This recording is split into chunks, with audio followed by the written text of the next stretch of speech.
এনসিপির এই ব্যাপারগুলো খেয়াল রাখা দরকার। তারা বক্তব্য দিচ্ছেন, যে বক্তব্যের খুব ক্লিয়ার মানে আছে স্থিতিশীলতা আসার আগে যেন তফসিল দেওয়া না হয়। তারপর ক্যাটাগরিক্যালি প্রশ্ন করেছেন যখন সাংবাদিকদের মানে আপনারা পিছিয়ে দিতে বলছেন, তখন বলছেন আমরা পিছিয়ে দিতে বলছি না।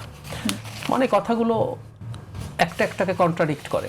আসলে ওনারা পেছাতে বলেছেন, খুব সোজা, আমি অন্তত এভাবে বুঝি। আর যদি আমি ভুল বুঝে থাকি সেই দায় কিন্তু তাদেরও। আমি বাংলা মোটামুটি বুঝি, কিন্তু আমি যদি মিসকমিউনিকেটেড হই সেই দায়টা কিন্তু এনসিপির। এক লাইনে আমি একটু উত্তরটা ছোট করে বলে ফেলি। এখানে তফসিল ঘোষণা কিন্তু বাংলাদেশে 30-29 দিন আগেও হয়েছে নির্বাচনের, এই নজিরও আছে।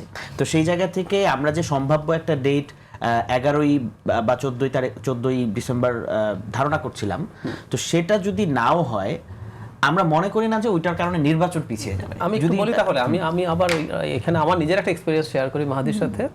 আমি নির্বাচন ব্যবস্থা সংস্কার কমিশনের একজন সদস্য ছিলাম। এই যে তফসিলের সময় বাড়ানোর যে আলাপ, এটা আমরা খুব সিরিয়াসলি যাচাই বাছাই করেছি কেন বেশি সময় প্রয়োজন। এটা খুব জরুরি কারণ আছে। নির্বাচনী যে ডিসপিউটগুলো হয় সেগুলো কোর্টে চলে যায়, আমি এখন বিস্তারিত আলোচনা করছি না, সুতরাং কমানোর দরকার নেই। আর মাহাদি কেন নিশ্চিত হলেন যে স্থিতিশীলতা আরো 2-3 সপ্তাহের মধ্যে চলে আসবে? নাও তো আসতে পারে, না আসলে কি হবে? তাহলে করবো না, মানে ব্যাপারটা তো এইরকম দাঁড়ায়, ইটস নন স্পেসিফিক।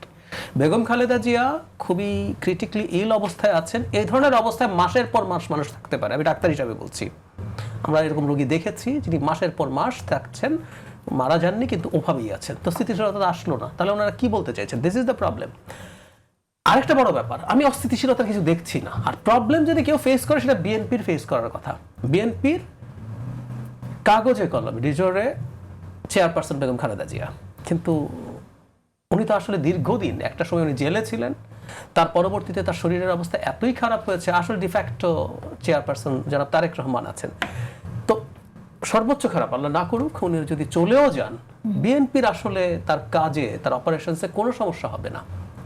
সেই কারণে, এবং বিএনপি যেহেতু চাইছে না, তাহলে কেন? যদি আমার একটা অনুমান আছে, একটু বলেই ফেলি। এনসিপিও আসলে যেটা কি ঠিক মিন করেছে তা না। রাজনৈতিক দলগুলোকে তাদের সব কথাকে মুখে যা বলছে সেটার আক্ষরিক হিসাবে ধরা উচিত না। আমার ইন্টারপ্রিটেশন হচ্ছে, আমরা পত্রপত্রিকা দেখছি এনসিপির সাথে বিএনপির এক ধরনের সিটের আন্ডারস্ট্যান্ডিং হচ্ছে, আলোচনা হচ্ছে। খুব স্বাভাবিকভাবে যেটা হয়, বড় দল তত সিট দিতে চায় না যেটা ওনারা চান। তো এখন সেটা যদি না হয়, এই ধরনের একটা চাপ তৈরি করলে বিএনপির সাথে একটা নেগোসিয়েশন বা বার্গেইনের সুবিধা হতে পারে। আমি অনুমান করি এই কারণেই তারা এই আলাপটা করছে। ওকে।